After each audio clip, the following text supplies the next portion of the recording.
Pertanyaannya, kenapa Thariqah Alawiyin itu beda sama Thariqah yang dari Maghrib, kayak Thariqah Syadziliyah, Qadiriyah dan lain-lain? Maksudnya tidak ada mursyidnya. Maksudnya kalau Thariqah yang lain, oh itu mursyid, oh itu muqaddam, oh itu mursyid. Kenapa di Thariqah Alawiyin nggak ada seorang mursyid? Mungkin nggak kelihatan, nggak masyhur, dan tidak ada baiat untuk masuk Thariqah Alawiyin. Mohon penjelasannya, Beb. Pertanyaan menarik sekali. Walaupun sebenarnya nggak ada hubungan dengan bahasan yang kita bahas saat ini tentang Sahih Bukhari, tetapi tentang Thariqah Al-Alawiyah. Guru kami Al-Allamah Al-Habib Zain bin Ibrahim bin Samain menulis satu kitab yang lebih dari 500 halaman. Judulnya Al-Manhajus Sawi fi Syarah Thariqah Bani Alawi. Ya, kitab menjelaskan tentang 5 pondasi daripada pondasi Thariqah Alawiyah. Apa itu 5 pondasinya? Al-ilm, ilmu; amal, praktek terhadap ilmu; ikhlas, ketulusan; khauf, rasa takut kepada Allah; wal wara', kehati-hatian di dalam perkara syubhat, halal dan haram. Ini pondasi daripada Thariqah Al-Alawiyah. Syekh Muhammad Said Ramadan Al-Buti ketika disampaikan tentang 5 pondasi Thariqah Alawiyah ini, beliau ketika mendengar itu kagum dan mengatakan, hadzal lubuddin, ini adalah intisari dari agama Allah. Beliau bilang begitu. Jadi pondasinya ada. Tetapi juga setiap Thariqah itu punya ciri khas. Iya kan, sebagaimana Syadziliyah punya Thariqah, punya ciri khas dari yang membedakan dia dengan Thariqah yang lainnya, seperti Thariqah Naqsyabandi juga punya ciri khas, Tijaniyah dan lain sebagainya. Ya, Imam Al-Ghazali atau Thariqah Al-Ghazaliyah juga punya ciri khas. Ya, demikian halnya juga Thariqah Alawiyah punya ciri khas. Salah satu ciri khasnya rusumuhum mahwa rusum. Apa itu? Tadi antum sebutkan tentang Thariqah lain itu ada bentuk fisiknya. Ya kan, ada atributnya seperti mursyid Thariqah dan lain sebagainya, ya, baiat atau lain sebagainya. Dalam Thariqah Alawiyah bukan tidak ada banget.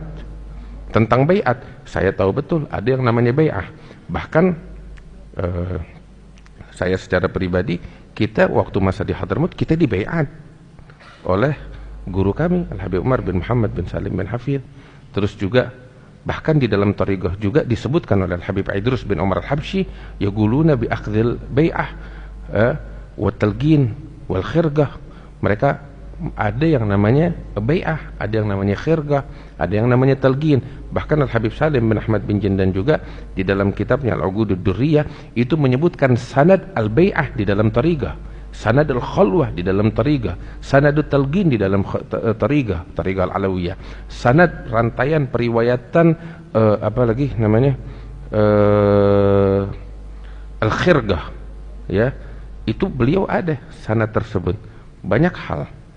Nah, hanya saja salah satu ciri daripada Thariqah Alawiyah sebagaimana disebutkan oleh Imam Abdurrahman bin Abdul Balfaqi, rusumuhum mahwa rusum. Atribut atau ciri khas mereka adalah menghapuskan segala bentuk atribut. Jadi atribut mereka apa itu? Atributnya adalah menghapus atribut. Ente nggak bakal lihat atributnya mereka, nggak kelihatan.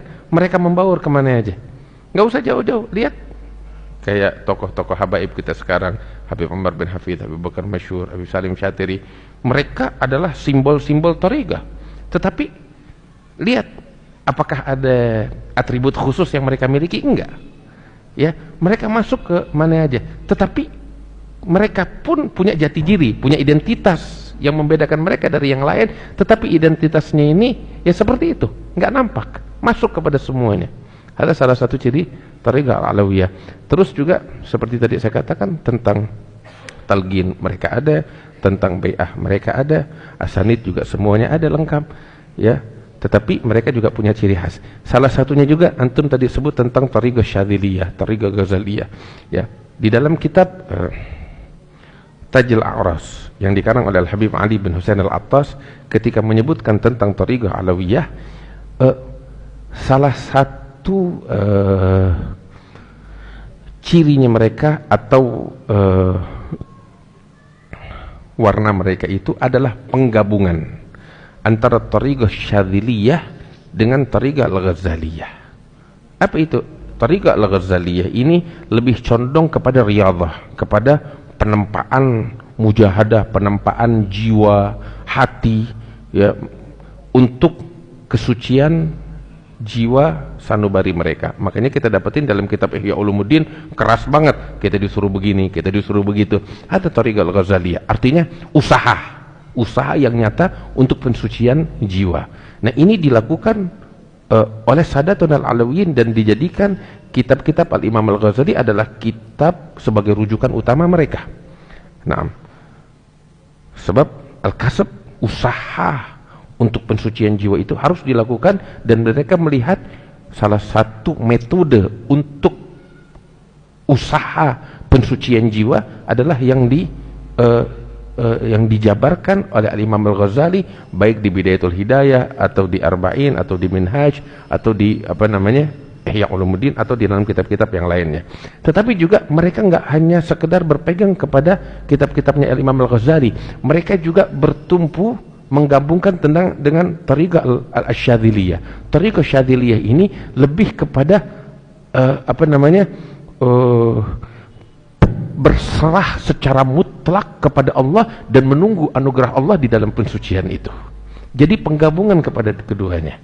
Dan hal ini dijelaskan oleh Al-Imam Abdul Aziz Ad-Dabbagh di dalam kumpulan ucapan yang tersebut di dalam kitab yang berjudul Al-Ibriz fi Majmu' atau fi Irsyadat atau Fatawa fi Ulum Syekh Abdul Aziz Ad-Dabbagh. Itu disebutkan apakah mungkin penggabungan antara dua thariqah yang berbeda yang seakan bertolak belakang, antara Thariqah Al-Ghazaliyah dengan Syadziliyah, disebutkan memungkinkan hal itu, dan itu adalah salah satunya ciri daripada Thariqah Al-Alawiyah. Ya, kalau kita mau bicara panjang lebar lagi masih banyak lagi, dan sebenarnya Thariqah Alawiyah itu lebih kepada jalan hidupnya tokoh-tokohnya. Ketika kita melihat sejarah kehidupan mereka, kita bisa mengambil pelajaran, inilah cara mereka hidup, cara mereka menghamba kepada Allah yang harus kita teladani. Saya Abdullah Haddad mengatakan, ilzam kitabullah watba' sunnatan wagtad hadakallah bil aslafi. Lazimi kitabullah, ikuti sunnah Nabi Muhammad, dan teladani para salaf terdahulu dari mereka orang-orang yang bertakwa kepada Allah.